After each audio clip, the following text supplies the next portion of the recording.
Monsieur Diderot. Ah, vous êtes de part.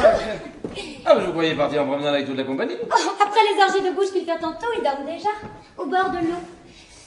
Et puis certaines compagnies ont si peu d'attrait. Monsieur votre père? Ah, Geneviève? Ah, Geneviève. Angélique n'est pas avec vous? Non.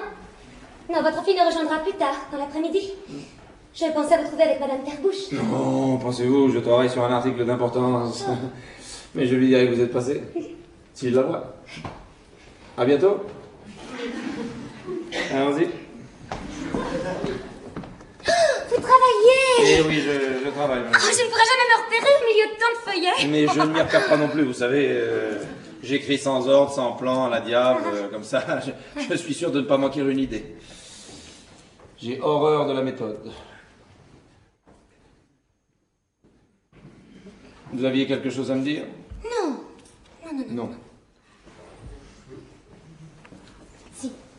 Si, une question. Bien, je vous écoute. Pourriez-vous me dire pourquoi les hommes font la cour aux femmes et non les femmes la cour aux hommes? Oh non.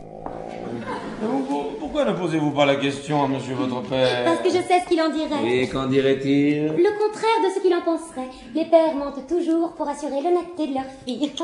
Vous, dites-moi, pourquoi sont-ce les hommes qui ont l'initiative de l'amour?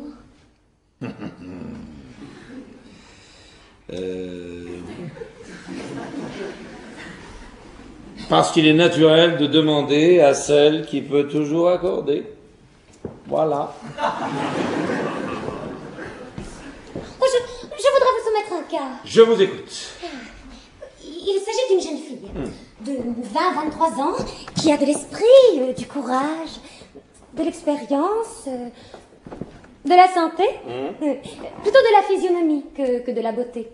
Une fortune honnête et qui ne veut pas se marier, car elle connaît tout le malheur d'un mauvais mariage et toute la probabilité en se mariant d'être malheureuse. Mais elle veut absolument avoir un enfant, car elle sent qu'il est doux d'être mère et qu'elle présume assez d'elle pour faire une excellente éducatrice. Surtout si elle avait une fille à élever. Elle a jeté les yeux sur un homme de 40 ans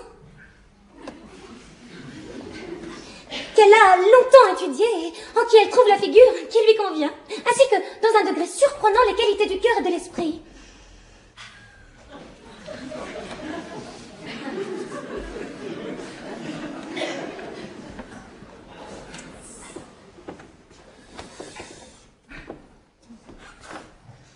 Je vous écoute. Eh bien,